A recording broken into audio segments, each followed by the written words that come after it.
On today's episode of Titus and Tate, this is tough to say, Tate. Kyrie Irving stepped on a logo. Yes. And yes. I guess the only question now is, do you think he should be eligible for parole when he goes to prison for the rest of his life? It wasn't even a stop that was worth it. You know what I mean? I think if he could redo the stop, he would redo it. You know what I mean? As much as I've seen the stop, Yep. he could have done more. In fact, I think it was more of a tap than a stomp. But again, yes, big moment. We are big going moment in basketball history. We are going to take the next 3 hours to dissect the Kyrie Irving stomp on the Boston Celtics logo and explain in excruciating detail why the Boston Celtics fans are justified to throw anything they want. I'm kidding. We're not this is not that podcast. Oh, man. We might talk about it a little bit. I don't know. The fan discussion is it was. I'll be honest. When we did it last It's bubbling week, over. Yeah. it was boring last week, kind Yeah. of, but I felt like it was still fresh-ish, and now.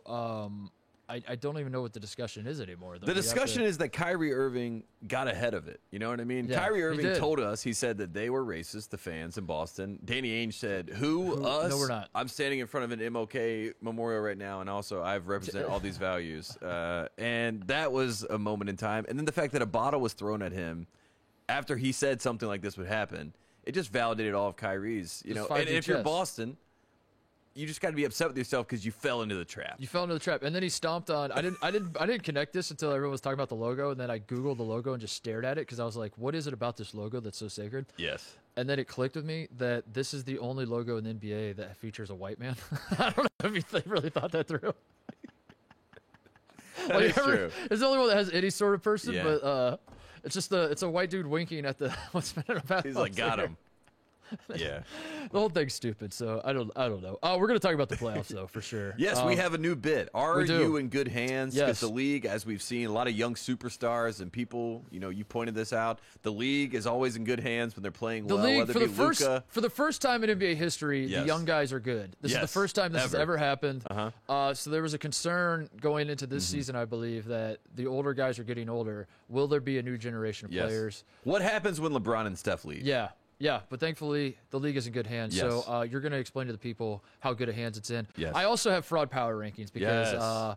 because of course I do, because it's Tuesday. I usually do them on Monday, but yesterday was Memorial Day. But I am locked and loaded. I had to whittle it down this week because there are a lot of frauds out there. A lot of frauds. And we'll get to all that. We're going to talk NBA playoffs most of the day, as you Yeah. might imagine we will. But first, Woody Durham.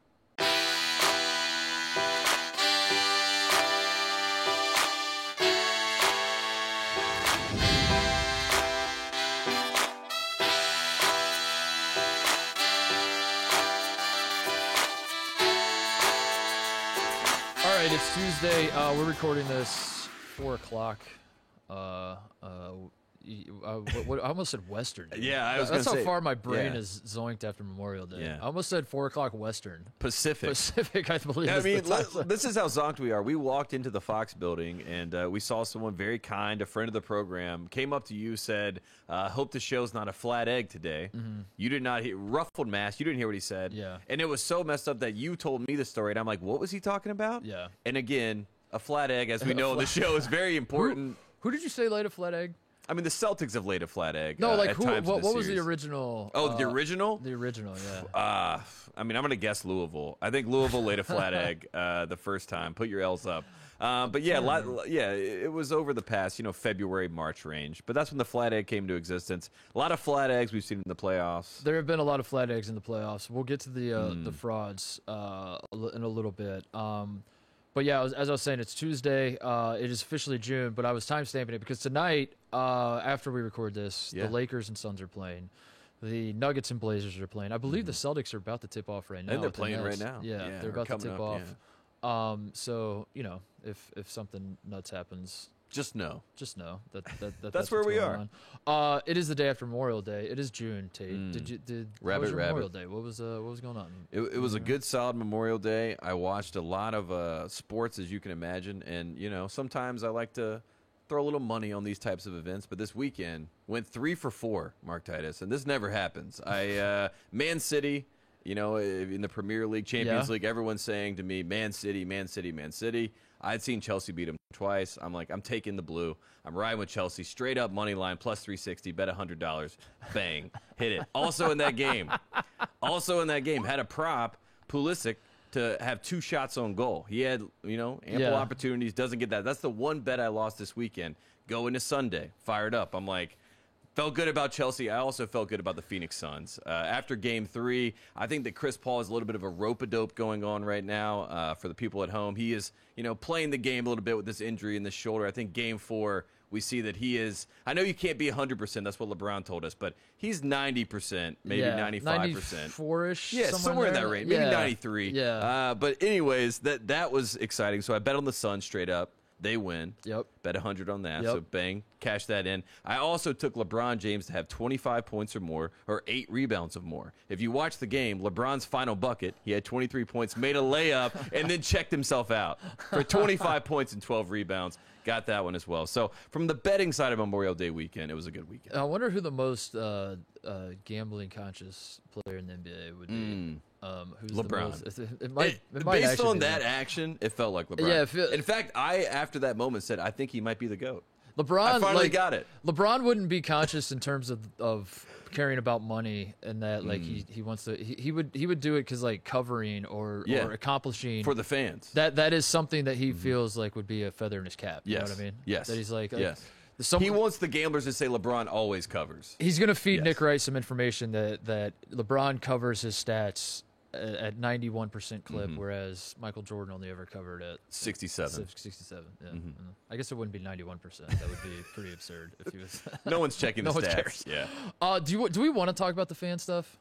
I mean, I guess we kind of have to if we're going to talk about the NBA playoffs. That's we're mandated by law to discuss what's going on. Where is this coming from? Why are the fans acting out, Tate? Who would have thought? Why are fans of professional sports teams acting exactly like fans of professional sports team acted before the pandemic? Yes. Before the pandemic, going back maybe thousands of years, like the Roman gladiators. I'm sure they were throwing shit into the. I mean, is this a new phenomenon? Why is it that we're pretending like this is a new phenomenon? Is it that we haven't had fans for so long? It's because, exactly. We romanticize the idea of fans. Yeah. So we liked, who they could be, what they could represent, what we saw them at. Because in reality, when you reflect on things, you usually, 9 times out of 10, depending on the situation, will reflect on the good, So LeBron, we talked about this. He didn't even want to play without fans. Right. And now we got fans dumping popcorn. I think the Russell Westbrook one was actually the lightest of the offenses, but it does seem like that one. Well, I think the lightest is the guy that ran onto the floor and touched the backboard because he was just trying to like show off for himself. Like, someone did this? Where did this against the Wizards and the Sixers. I didn't even. You missed that one? No, I didn't even see that moment. I've been like a guy just like goes full blown Leroy Jenkins, like Great. from like they have the wide camera. Yeah. And it wasn't like he was kind of close and like kind of maneuvering his way to the court, and then you have the wide shot of the whole arena, and he is running down from like the concourse basically full sprint, and just gets onto the court, jumps up, touches the backboard. That's harmless. And then a security guy tackles him, and Dwight Howard like kind of stands over him a little bit, and that was that. Yeah, that one's that one's harmless. That one's harmless. But that guy's gonna go to prison for the rest of his life, probably. Well, I mean, I remember when I was a kid, like you go to baseball games, and it's like if you cross this line, you basically will go to jail for life. Yeah. You know what I mean? So you're like, I don't ever want to get close to the field for fear of going to prison forever. Right. And a lot of people know they're unaffected by that. But in general, the fans, I think the Utah fans were the worst. I've never heard some of that language, and I'm from the South. So I was like, good God, like what are these people doing over here?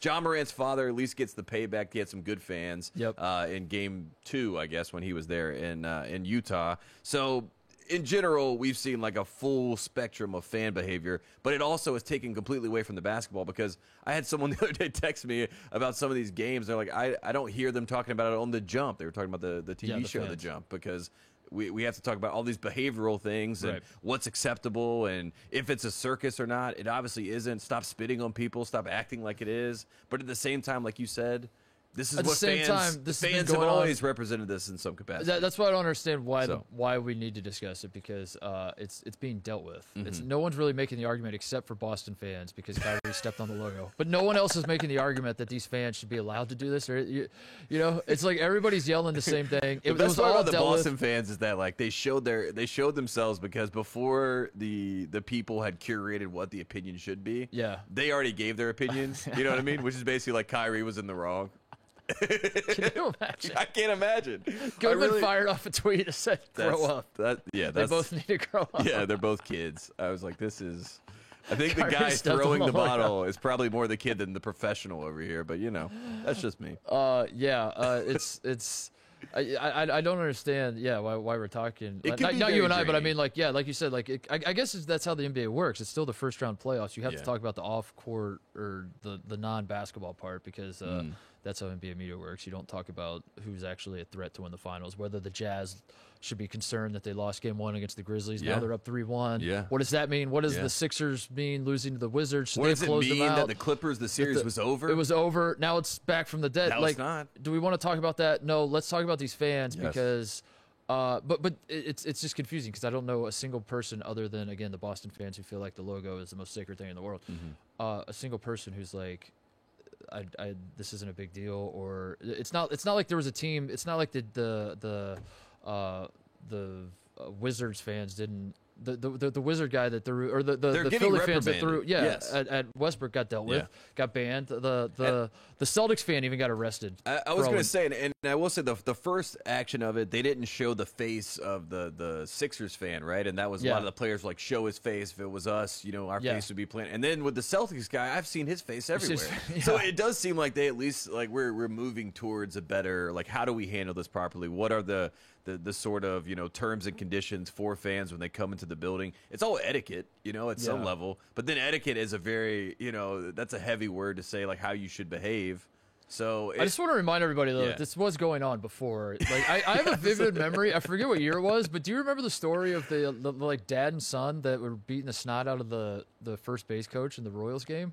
I remember being a Royals game. Was Yeah. it the third base coach? yeah, just like going at him. You're saying They just like yeah. they were just wigging out, and they just like went after they just started attacking the. Yeah, I remember that. Like that was a handful of years. Yeah, I like you could come up with a million examples, and Yeah. that's not to say that it's right that we should accept it, but that's the point. Is no one is accepting it. It's been it it's- happens. We arrest these people. We punish them. We move on. And it's never been accepted. It's you know never what I been mean? accepted. And that's the even the Marcus Smart instance in college, which there was like some things that were said that maybe didn't happen. Regardless, we were like, that That's guy messed should up. be out we of should here. talk. Yeah, we should like, talk this out and like get this guy. Get this yeah. guy out of here. Get Yeah, him out of my yeah, face. yeah. And like you said, it's one franchise that is like, actually, we can't get out of your face because you stepped on our face. It's not on our logo.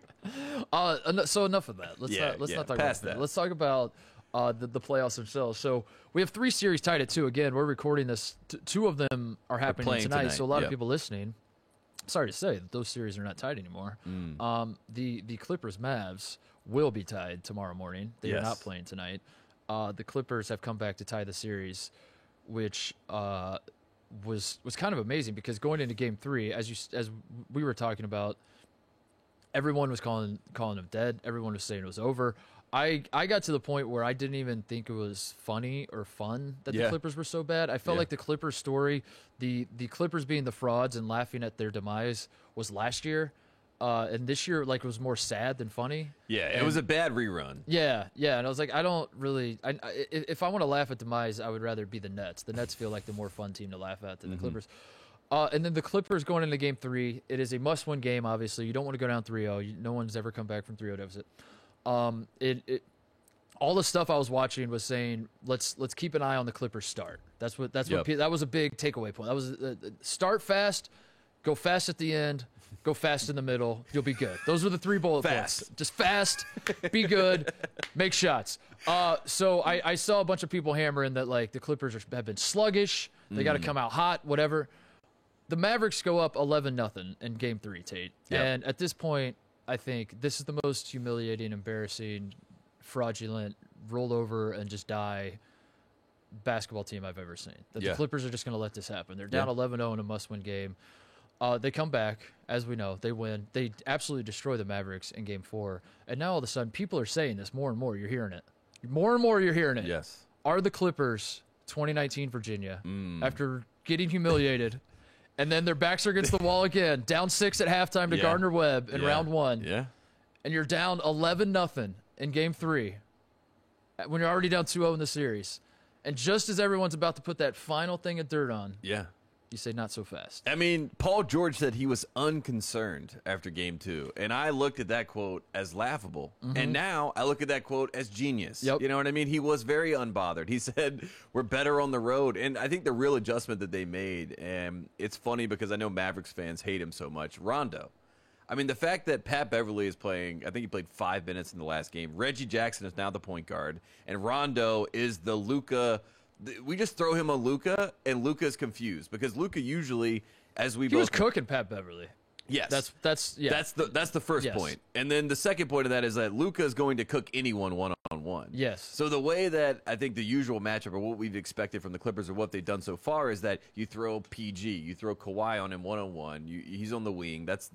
We feel good about that matchup. But in reality, Rondo was a nice change of pace because now we have a point guard guarding a point guard. Yep. We have a very smart, crafty guy who kind of knows why Luka's trying to create space, where he's trying to go, where his spots are.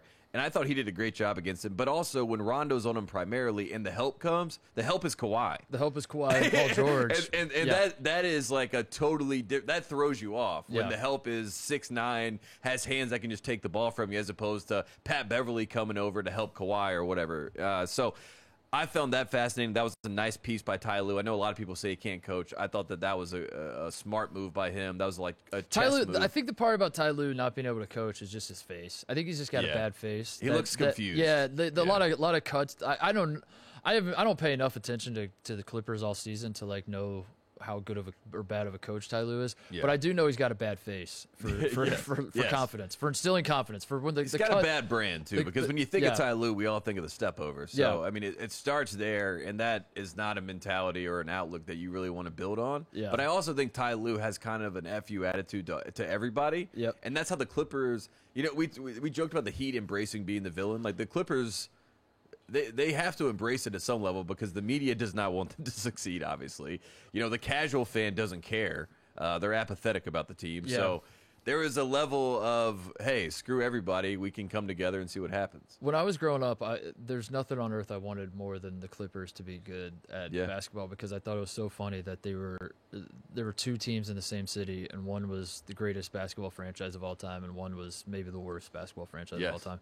And I thought, wouldn't that be hilarious if someday the Clippers were actually good? And it was something I wanted so badly. And then now, going into last year, the stars were aligned heading into the playoffs. It was the Clippers' year. This was finally Clippers the town. time.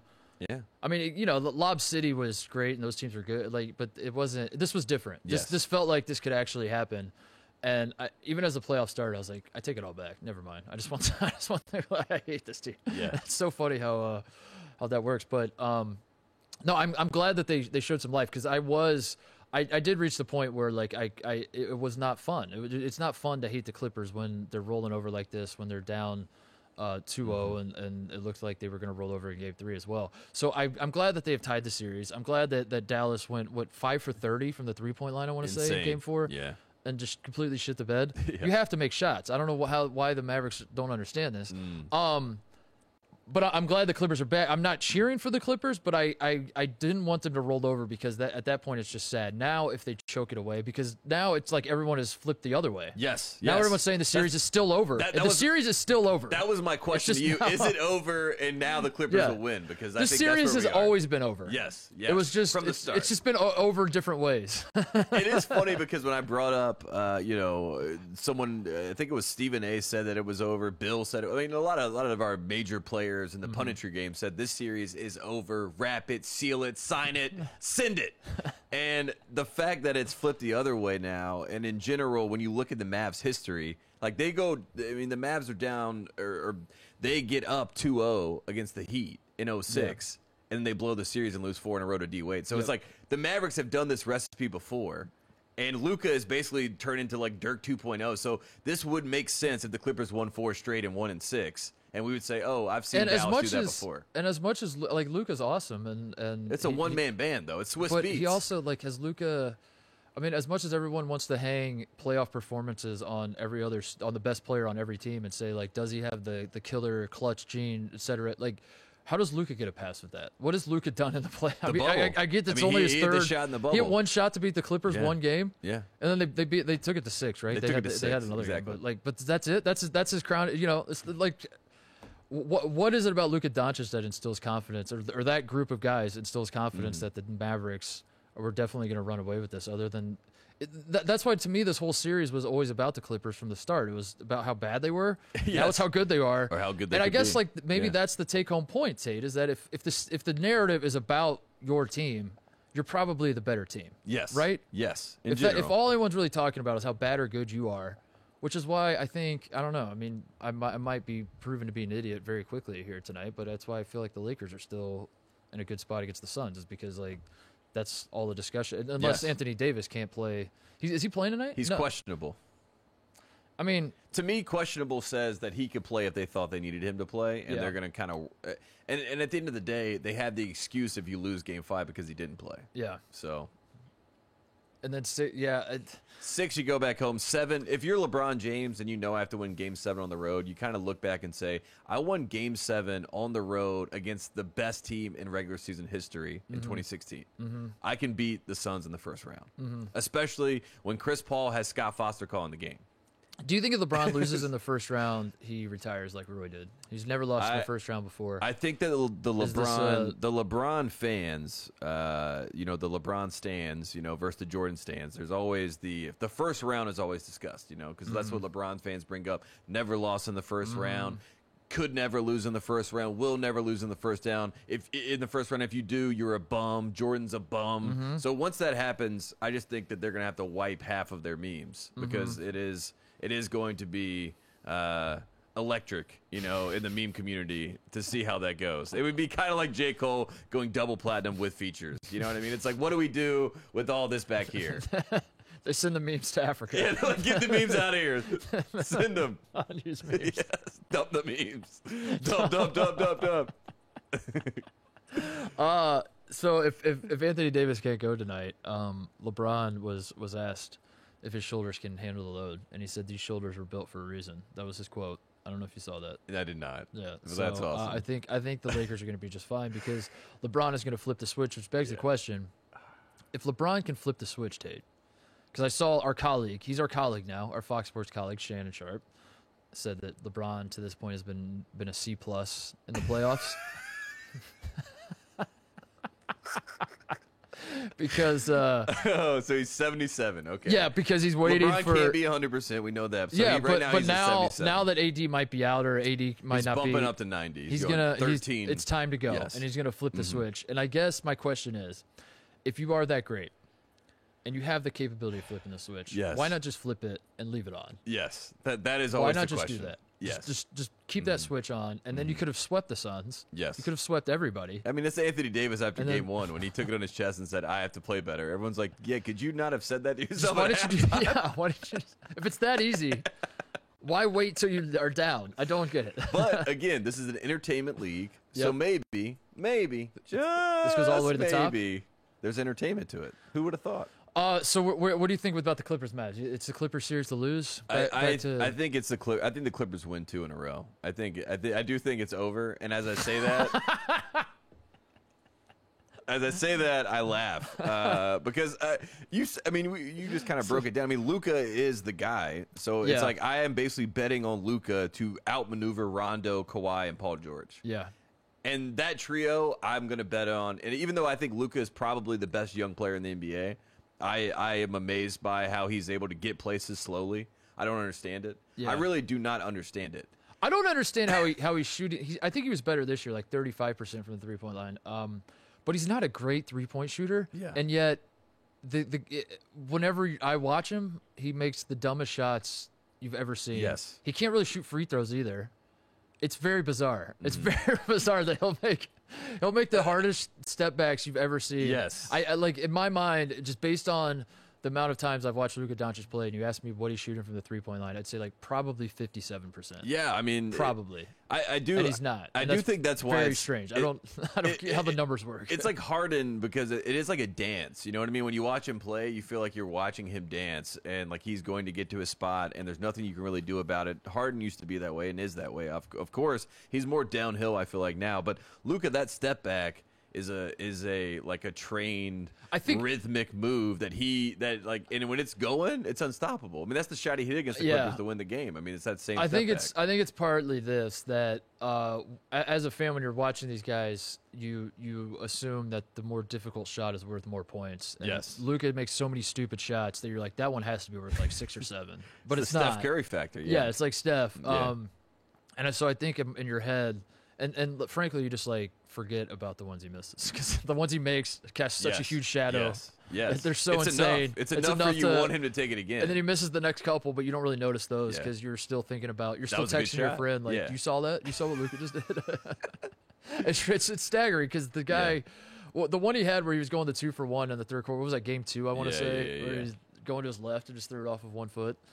With like 20 seconds on the shot clock. Yeah, he makes shots like that all the time. Exactly. And, but is he a winner? Is the question, Tate. And it is. In all honesty, Strick aside, it is strange that other players you get like Damian Lillard, for example, would be treated that way, where it's like I like Dame, but does he ever get over the hump? Yeah. Is he?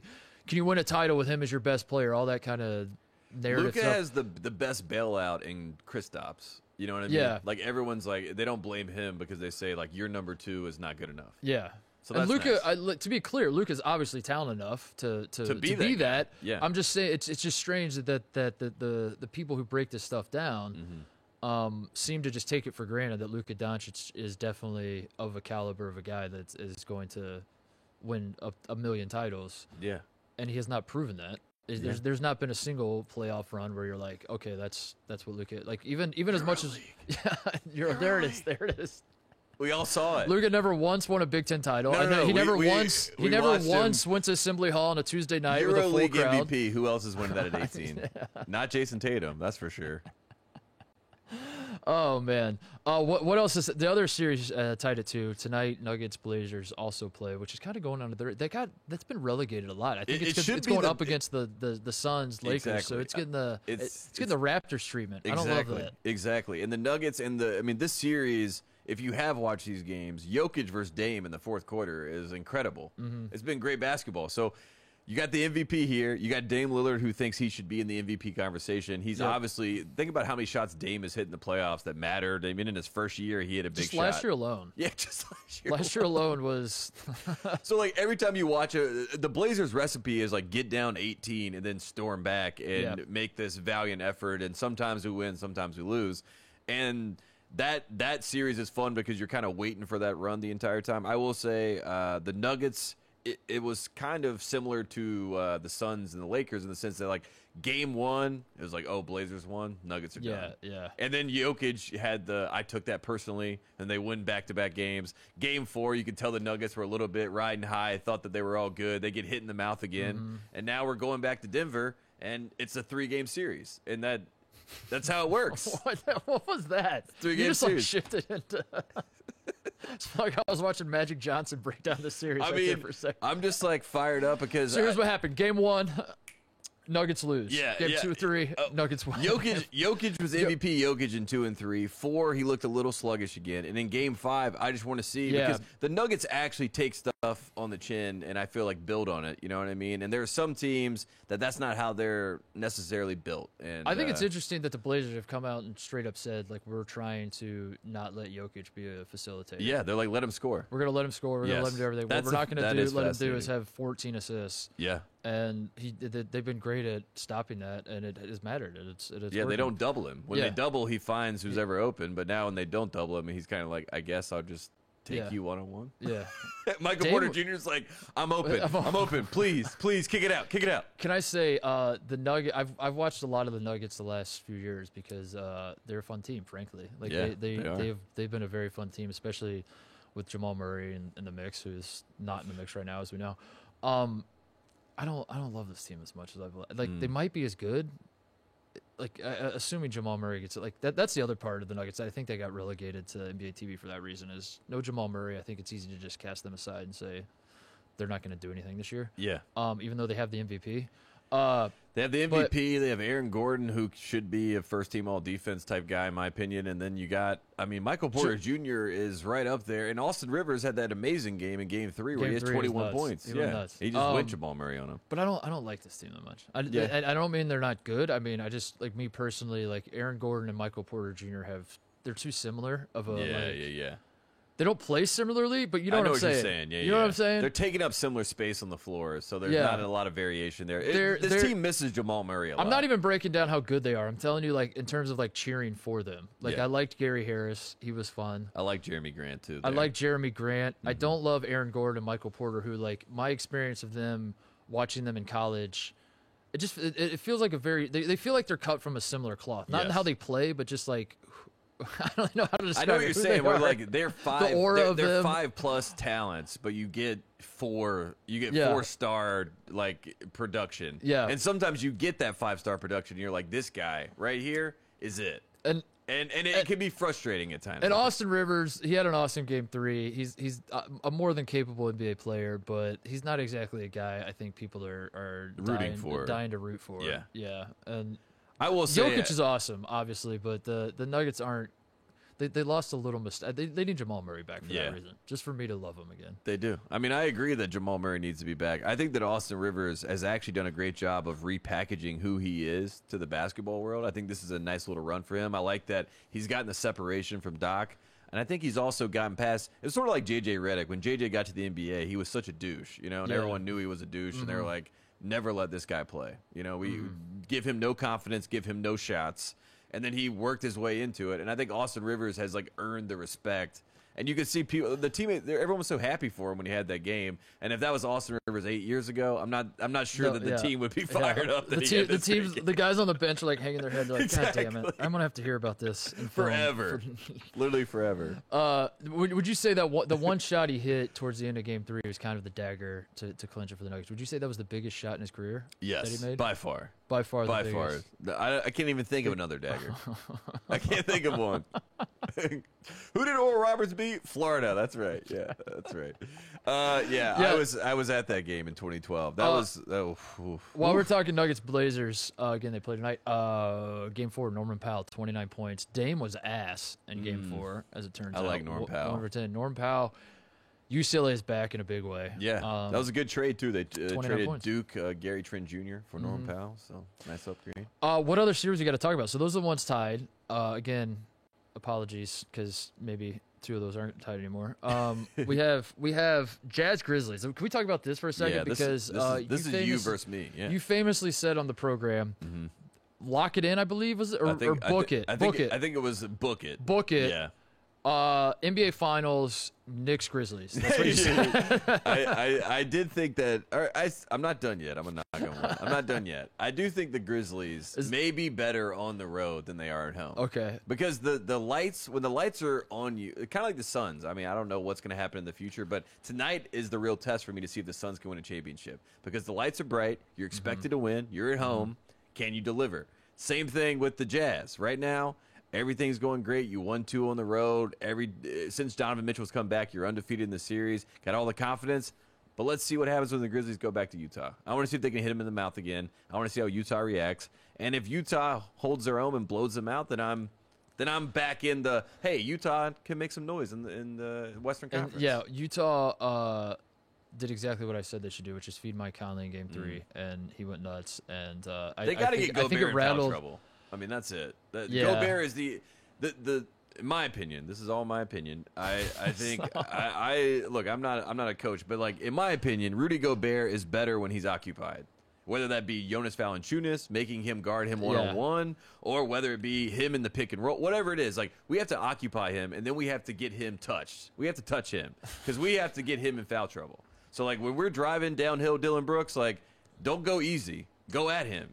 Let's get him in foul trouble. Let's see what happens. Let's make him get involved because when he's roving and he's just a plus to every guy that's one-on-one, they are the best defensive team in basketball.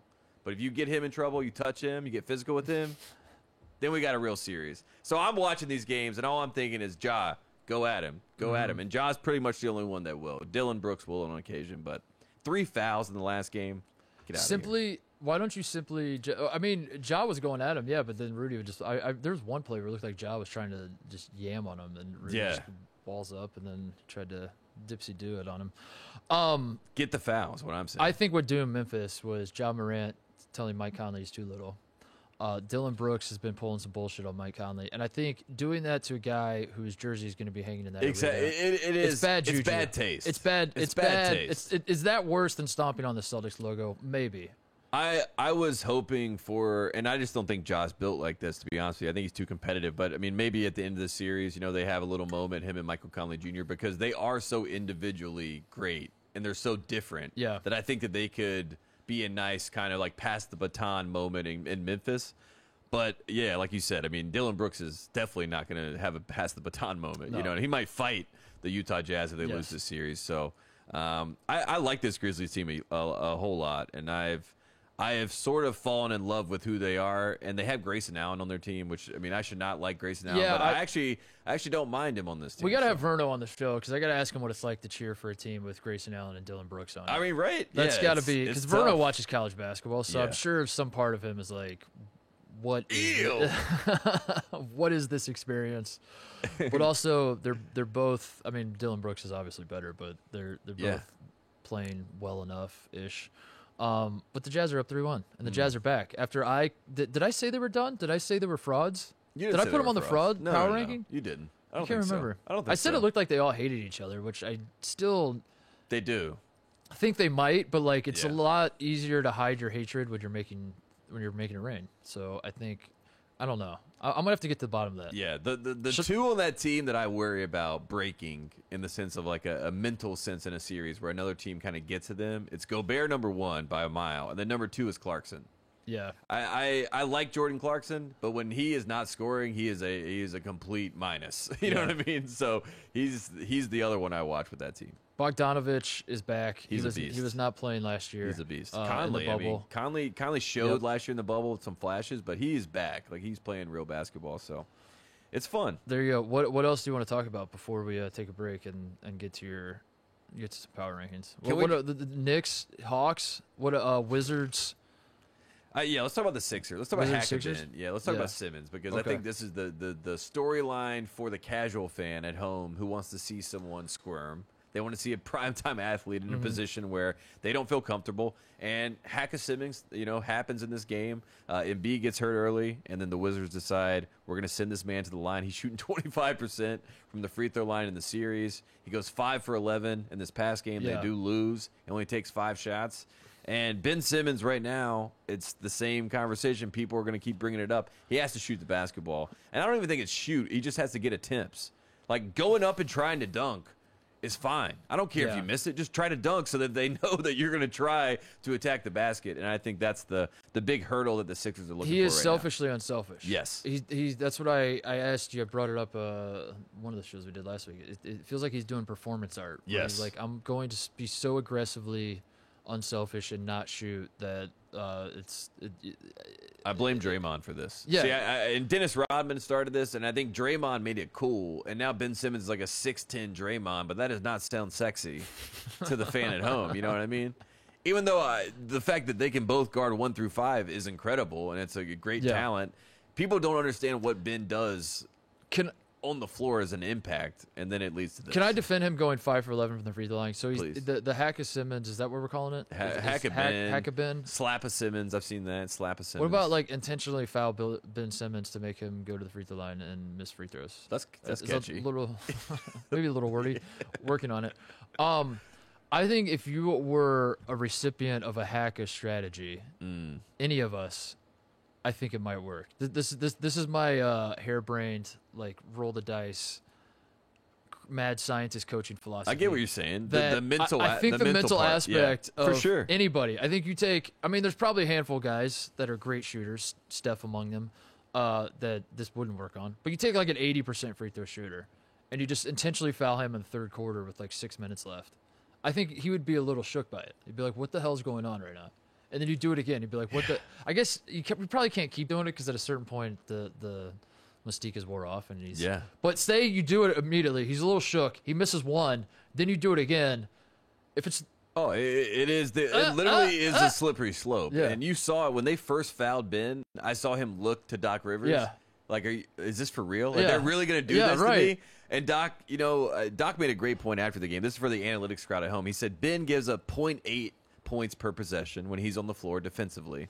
So if Ben goes down and makes 1 out of 2 free throws, we are in the plus. 1 is more than 0.8. So he was saying, to me, if Ben shoots 50%, we're good. that is some next level like. And that, to me, is why this is how you use analytics to beat the people that love analytics. You know what I mean? Like, if you're Doc Rivers, you're like, that was chess. That That sounds was genius. No, hang on. That sounds like Doc Rivers coping, trying to reverse psychology the Wizards to stop doing it. Yeah. No. 'Cause I he's mean, like, actually, we're actually not mad at all. It's when a you W foul. for us. Yeah, it's Yeah. actually a W for Yeah. us when he clanks free throws. it was a great question. It was a great question. Whoever asked it was like, basically, why don't you take Ben off the floor? And that was his answer. And I was, one, I did not expect that to be the answer. And two, if you're Ben Simmons, I think that helps with that mental hurdle. You're like, I just got to make one.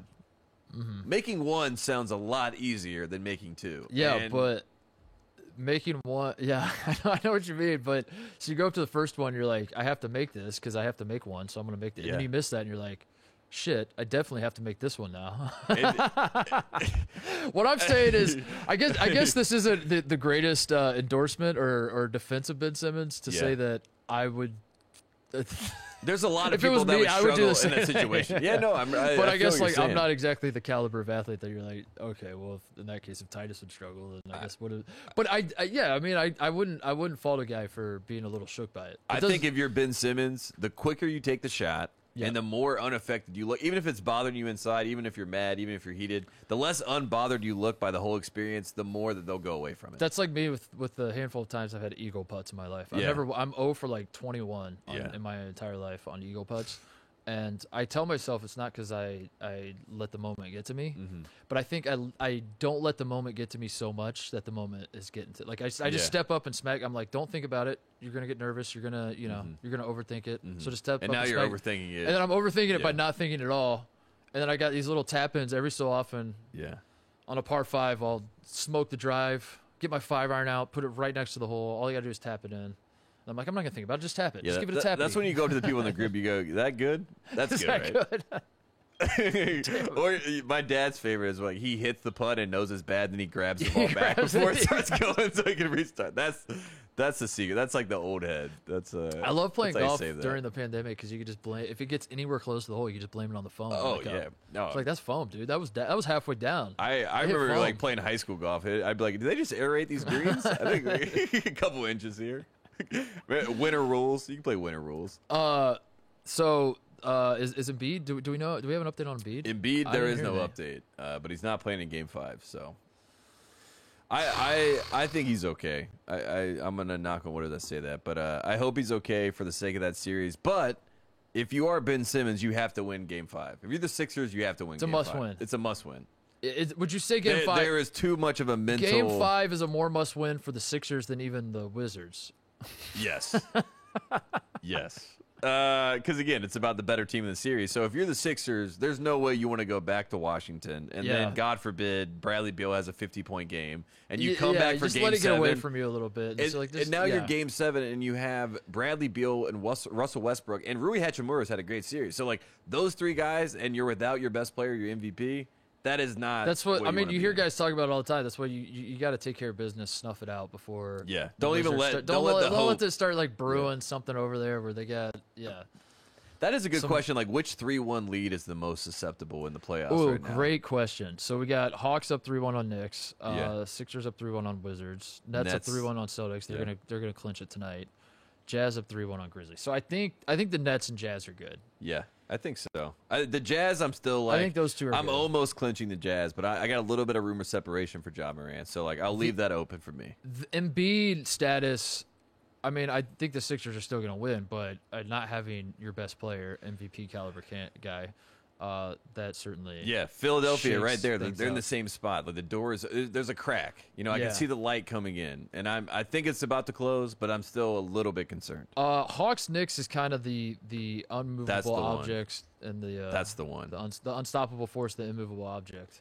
If where we call it, it's- will never happen, by the way. I know that if Yeah. we say that the Knicks will come back from 3-1, it will never happen because that's how the universe works. But I do think if there was ever a team susceptible and young It's an enough, Atlanta team. It's a Georgia team. But thi- then it's the Knicks. That's what I'm saying. It's like you're like, oh my God, a Georgia team has a lead. Yes. They're gonna blow this. Yes. We've seen this story before. Yes. But then you look to the other side on the other bench, and it says New York Knicks on their jersey, and you say they're going to lose. Never mind. Yeah.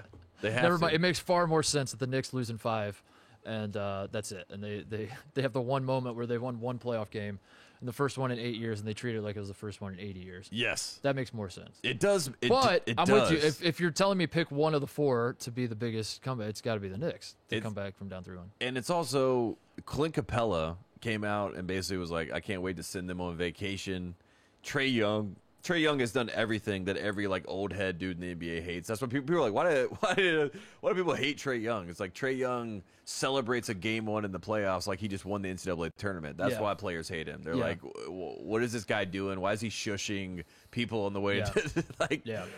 So that whole ethos, I think, can be. We didn't talk about. We were talking about the fans. I think the most egregious thing that any of these NBA fans have done. Yeah. I don't know if whatever. The most egregious thing in my mind might be the New York Knicks fans printing up things that say today's chant is Trae is balding.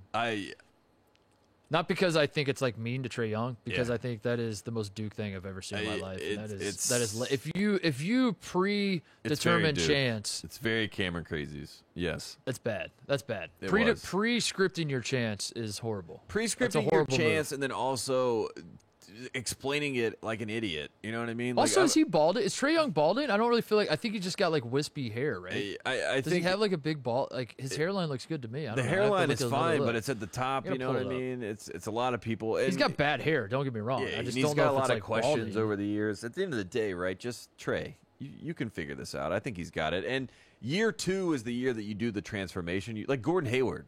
I mean, God forbid. Look what Gordon Hayward looked like when he got in the NBA. And then over time, he GQ'd himself. You know, like let the growth happen. Let it all work itself out. Trae Young. I like the Ice Tray celebration. That's the one thing I like. That's a good one. That's a good. Like the chili, that is good because the shimmy that he was doing, the Steph Curry shimmy, I don't need that ever to be recreated by anyone other than Steph. So I like that he got his own thing there, and don't spit on the kid for God's sake. I know. That's the craziest part of all of it. I'll say this: I'm looking through all these pictures of Trae Young, the patchy hair. He definitely had patchier hair at Oklahoma than he does now. So that's something. I mean, look, Let's man. release the tapes. I always think it's messed up when you go to anyone in that sense, even though it's supposed to be all fun and games. Like you can be funnier, New York. You can be better. Be better, New York. Be better. Be less Duke. Yeah, Is be really all like I'm it's asking. not funny. Come on. All right, Tate, we know the league is in good hands. That much has been made clear Yes. by the NBA Twitter is what we'll call them.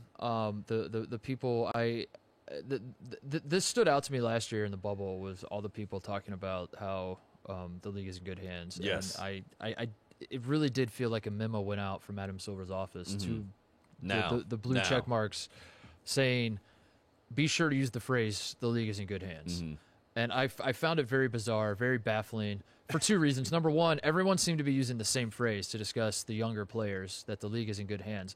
And number two, is this something we were worried about, is what I asked myself. Like, Yes. Has there ever been a time in the history of the NBA that you've sat back and you've looked at the crop of talent and been like, we're going to be in trouble when these guys retire, that the young guys suck? Yeah. Never. Never. Never. I It's don't. never once happened ever. Yeah. Even when Jordan by the time Jordan retired, Kobe was there, and you're like, Kobe looks And pretty AI good. was there. And AI and Shaq, and Yeah. there's always been, always Yeah. Larry and Magic are retired. Michael George there. Go back. This has always been a thing. So I'm always confounded whenever I see these tweets, but they still come nonetheless.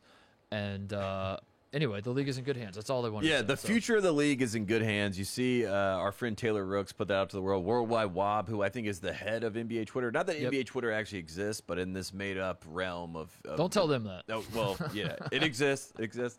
But he gave the list right there, which is, Jason Tatum, Trey, Luka, DeAndre Ayton, Ja, Donovan Mitchell, Michael Porter Jr., Booker, Simmons. Those are all the guys that I think come first to mind. And then I have the ages of them, and I'm going to start down and run down. So the 24-year-old, I think under 25 is my cutoff when I think I was about going to say, when you think about the league, and do you know the difference between passing the torch and the league being in good hands? I think the passing of the torch is kind of like when AI crossed over Jordan. You know what I mean? That's like a pass torch moment. But he didn't have the league in his hands then. I think Jordan had the league in his hands, but we saw that the league was going to get passed to this man. You know what I mean? So the league is the torch. As the crossover was happening, the league was going into the ball like Space Jam, and then AI was like, I am the league now. I have the league in one hand, the torch in the other hand. And Kobe's standing over there in the corner like, I'm going to get the league. I'm going to get the league for sure. So the league, I think it transfers like that, like transitive property. So I look at the 25 as the cutoff. Okay. I'll start with the 24-year-olds because I think they're a very unique class. So 24-year-olds, Kobe Jr., Devin Booker.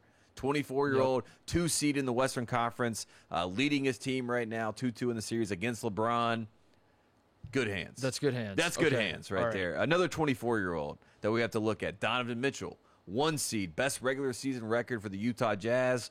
Got them up 3-1 in the series. Last year they were up 3-1 in the series and lost to the Nuggets. People forget this. But in my opinion, Donovan Mitchell, that's good hands. Okay. He's an all-state player. Good hands.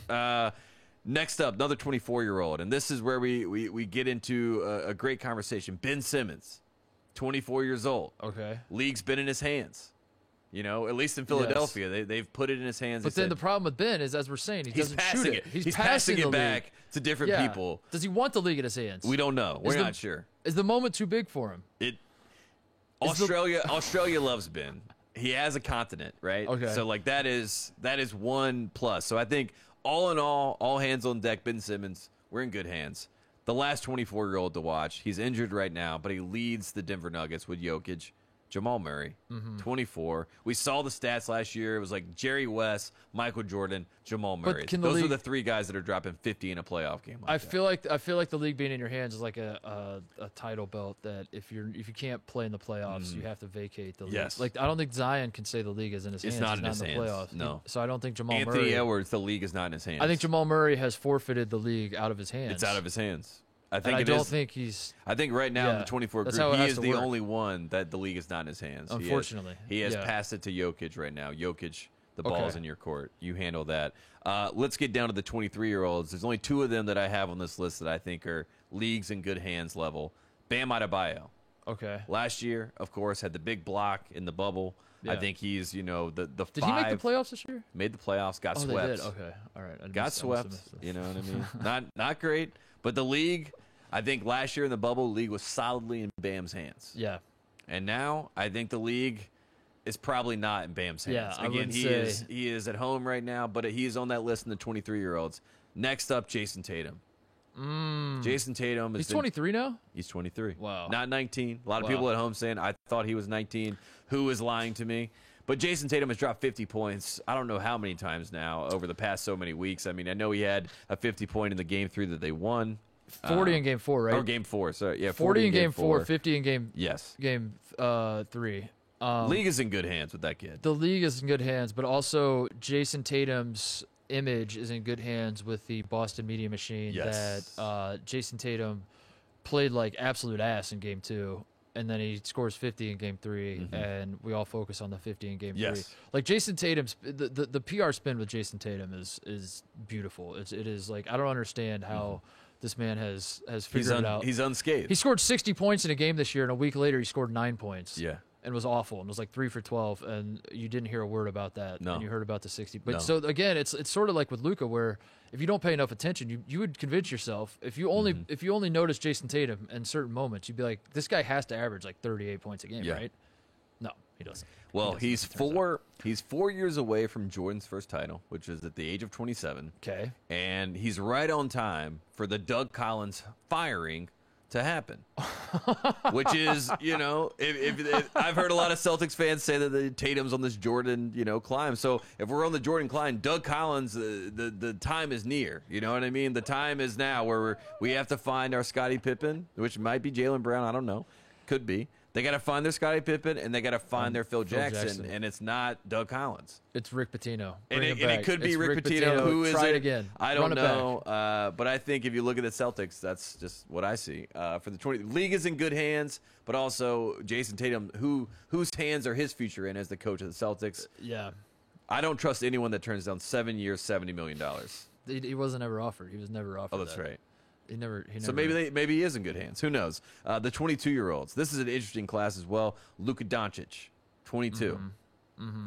EuroLeague champion, MVP.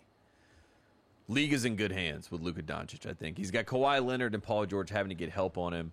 I think he's showing that, he's the best, what do we call these, point forwards now? What LeBron created. He's basically a point guard, but he's a point forward. He's 22. Trae Young, also 22, hits a game winner in game 1 against the New York Knicks, has his big playoff moment. I think the league is in good hands there. DeAndre Ayton, the number 1 pick in the 2018 draft, a lot of people said sucks, write him off. Been the best big by far in the Lakers-Suns series. Yep. In good hands, first playoff series. Another 22-year-old that we have to look at is Michael Porter Jr. And I think that brings us... You're saying he has some of the league in his hands. I'm saying that this brings us to the Michael Porter Jr. mystery. It has now gone up to the NBA. Is the league in his hands? And if it is in his hands, is the league in good hands?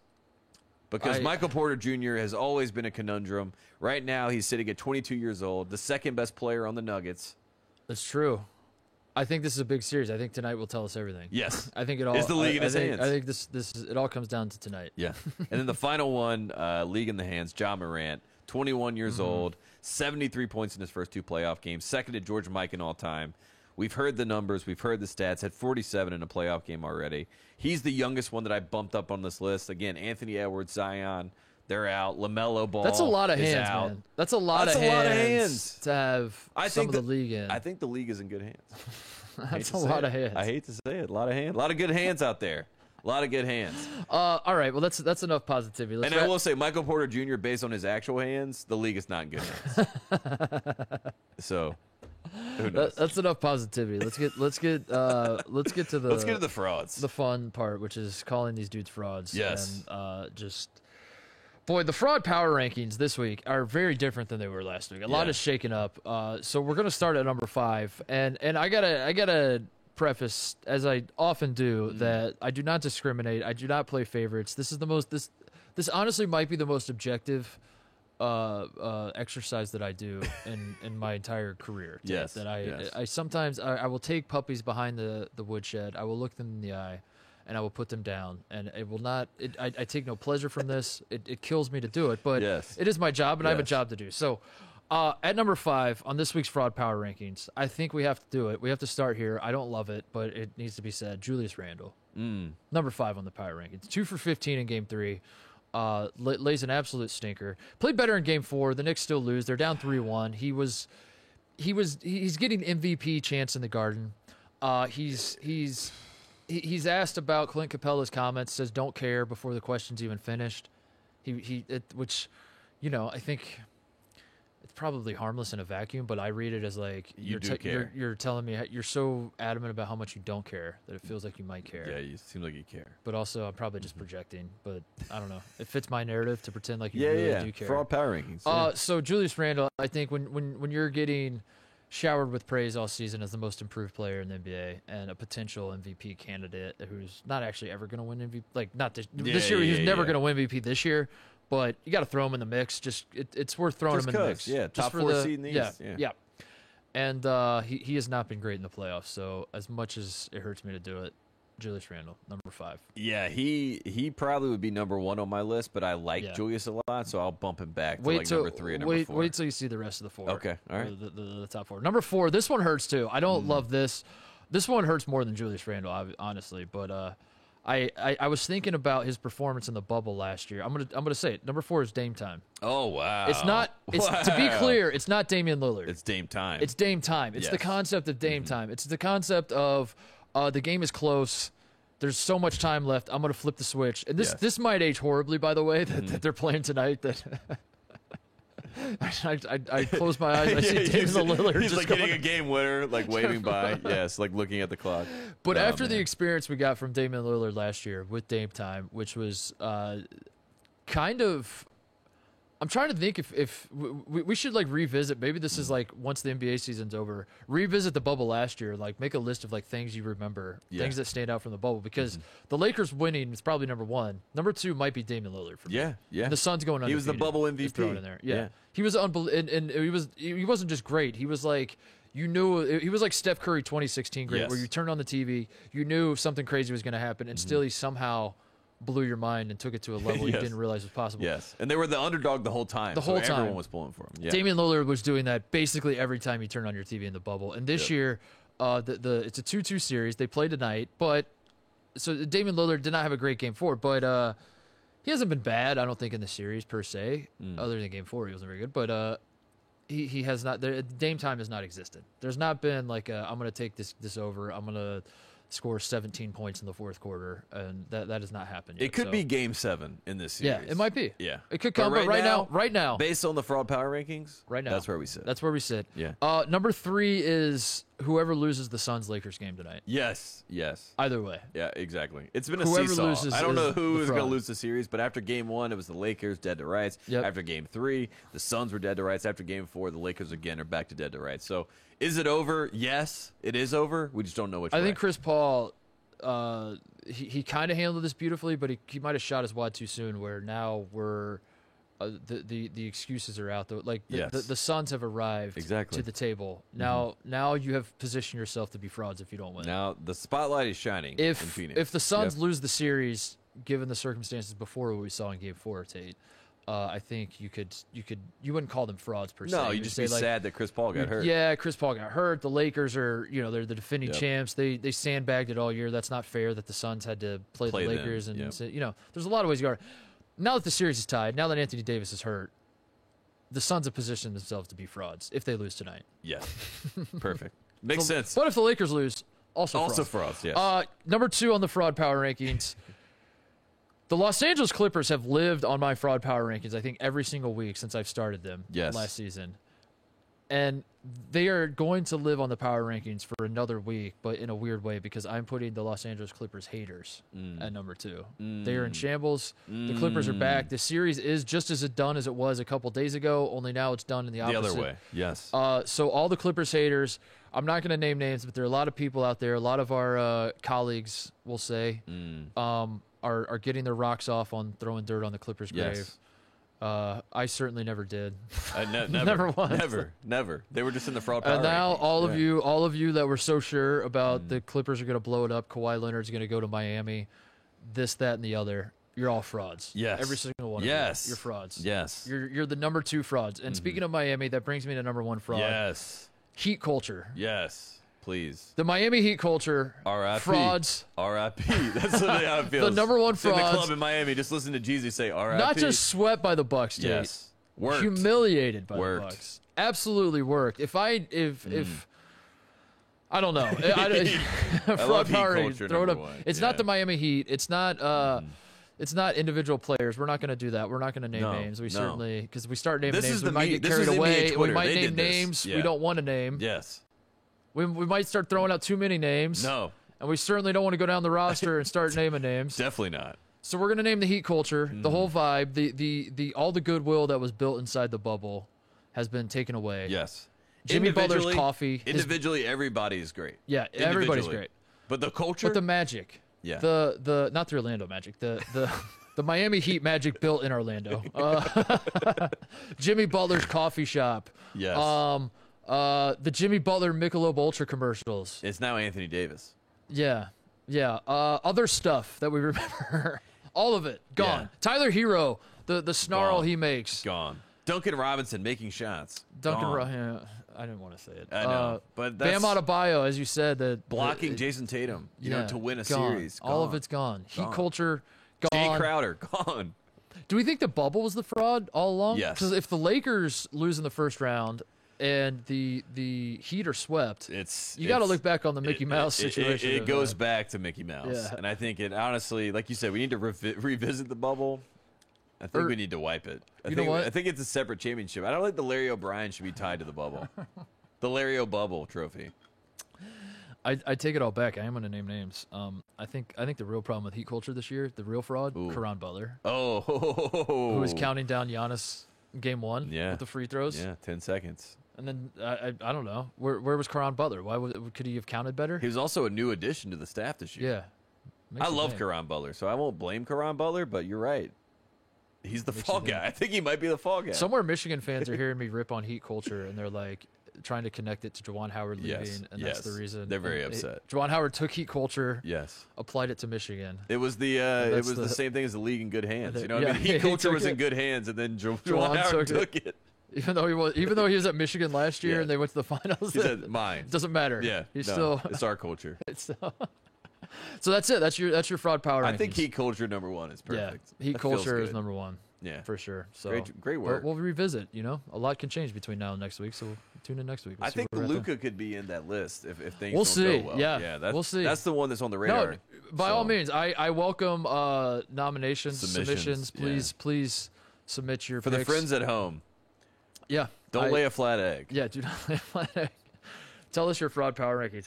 All right, shout-outs, closeouts. What do we got? I got to shout out MJ Rice. He is a high schooler that is going to Prolific Prep from my hometown. I remember seeing him when he was a little kid with his dad at the YMCA, and my friend Cameron Butler reminded me that was the MJ Rice that's going to Prolific Prep. That's a great name, dude. MJ Rice? MJ Rice. He's a star. And he's from North Carolina. He's MJ 2.0. His dad's like a Jordan. Like, you know, this is... And he was at Oak Hill last year, had a great, solid season, but also things, you know, whatever. And then he goes to Prolific Prep, goes to California. I'm all in. Is Prolific Prep Super League? Is it Overtime League? Is it G League? Is that a G League? It's a prep team? school, and it's in Napa Valley. Oh, so, okay. you know, I think that they figured that out. It's Adidas school. So I think it all funnels to me. It seems like MJ is like Kansas State, you know, how it works. But not Kansas State, Kansas or NC State. Yes. State, yeah. Just to be clear, Kansas State. We're like, what? You got Kansas State fans are like, what? We might get a guy. But shout out to him. I'm pulling for him. I just want to put it on the radar because, like, if you've ever thought that I was, you know, biased or a homer, wait till you see that kid play somewhere. Yeah. I will be biased. He was from your high school? He's from my hometown. Your hometown. Yeah. My high school didn't exist when he grew up. That's right. Doesn't exist. Right. So he couldn't go to my high school. But his brother or his uncle Justin is like my age, and Justin and I went to school with each other. And shout out to the Rice family. It's really not that funny. It's just like every time it's ever come up when you say your high school doesn't exist, it's like people don't believe it. It's not funny. It's just funny in how you deliver the information. Well, I mean, when people look at me, they assume that I'm like from a Connecticut boarding school that, like, you know, parents like grew up going to Harvard every weekend, and I'm like, sir, I know I work for Bill Simmons. Doesn't exist. Sir, my high school does not exist. Sir, the government came in and took away my high school. Okay, but you know that's life. Oh man. All right. I want to shout out Mike White, head coach of your Florida Gators, who I don't know why, but I'm just clapping. Despite losing to Oral Roberts in embarrassing fashion, so embarrassing. Was given an extension through 2027, which we got to get Florida and Maryland to play each other in the NCAA tournament and have both fan bases cheer against themselves. Do you think that they would make a trade? Like, would Maryland fans be excited if they got to trade Turgeon for Mike White and vice versa? Because I do think both fan bases would be happy. I think so. I think Florida would be different. like, we got Turgeon. Like, he's a big time coach. And then those are the Maryland, two, right? Those are the two coaches that their fan bases hate, but they're like locked in.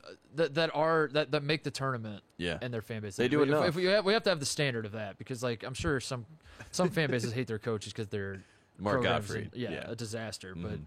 Of the programs that make the tournament are like quote unquote decent, those are the two programs that hate their coaches the most. I think Tom Crean's up there too.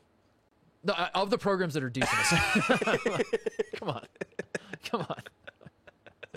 Shout out to Elio Castroneves winning Indy 500 #4. The Dancing best, with the Stars champion also. best Indy 500 of all time. People are saying I am Was one it? of them. Maybe I don't know. The most recent one is always the best one. But yeah, it was Yeah. awesome. It was awesome. I It was saw the Ryan cleanest was one. there. Shout out Yeah, to Ryan. my brother. That was yeah, good. sitting in turn one. Yeah. Yeah, he was excited about that. Only 2 caution state, the cleanest Indy 500 ever. We had a Hoosier, Connor Daly, lead Yeah. 40 laps. Oh, I love that. That was exciting for a moment that we thought he might be able to pull it. He didn't, but that's okay. What a thrill that was.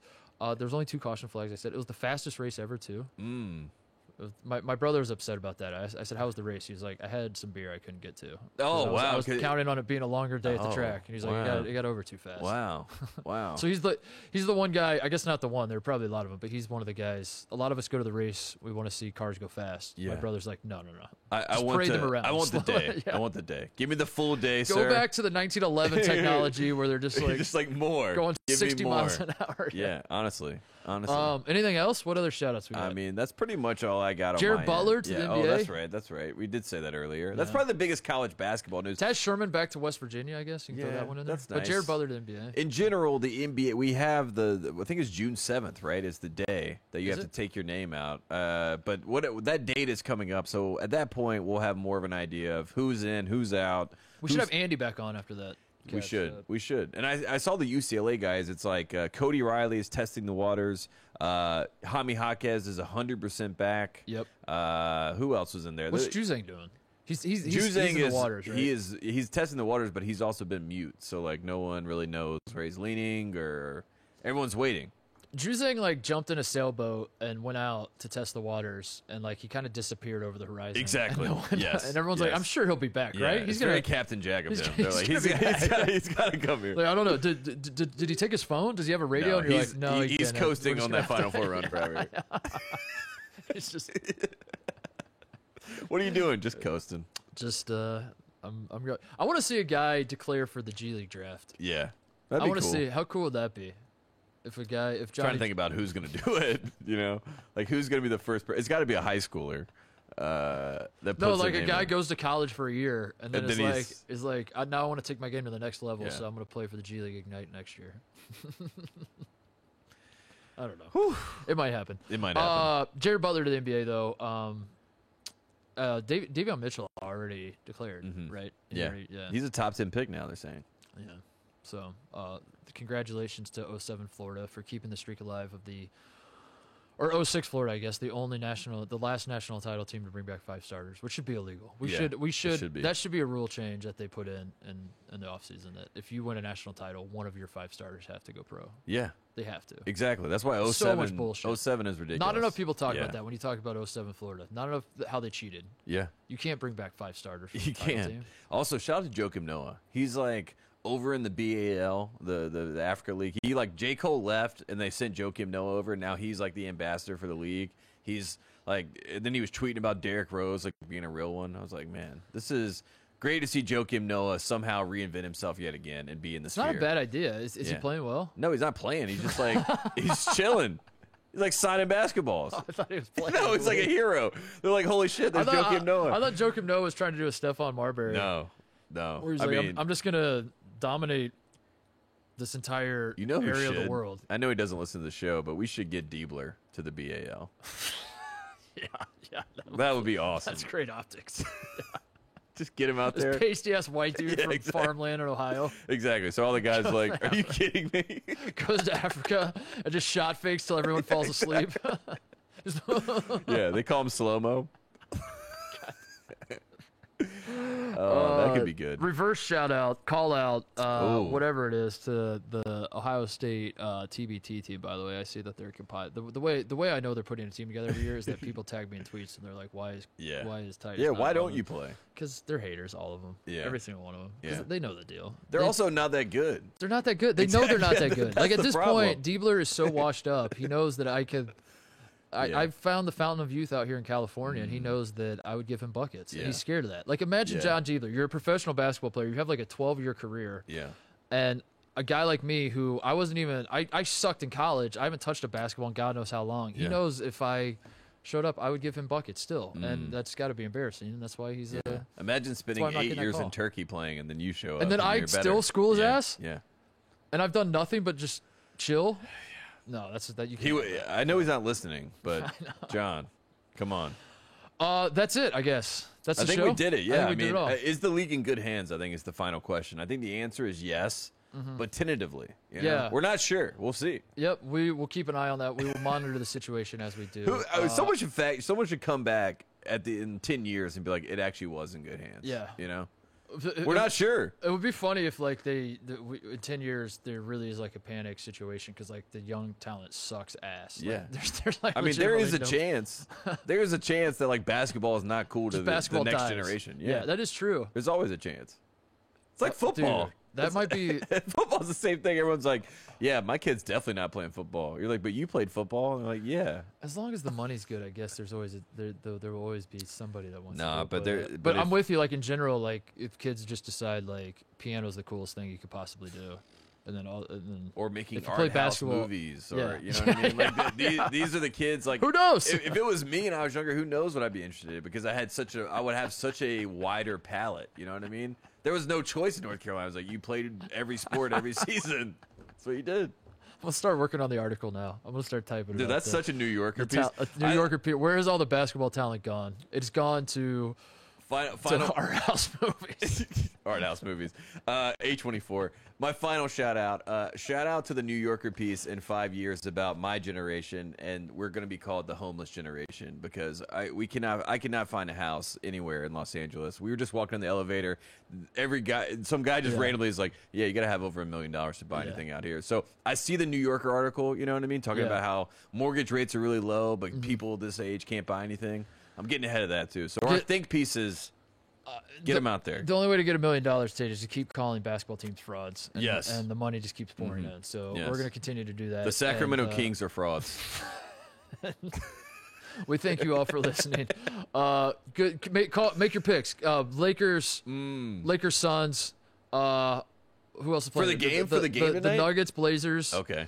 Those and then Nets are going to win tonight. We know that. Okay. So I'll take Nets to win. I'll take. Is it going on right now? Are you looking? I'll take Nets to win. I'll take Suns to win, and I'll take Blazers to win. I like the Nuggets better than the other two. I like. All right. I'm with you. All right. So I think one road team has to win, and I'm scared it's going to be LA. It probably will be LA. I'll switch it. I'll take the Lakers. God damn it. I'll take the Lakers. I'll take the Nuggets. Yeah. All right. Let's get out of here. See you guys Friday.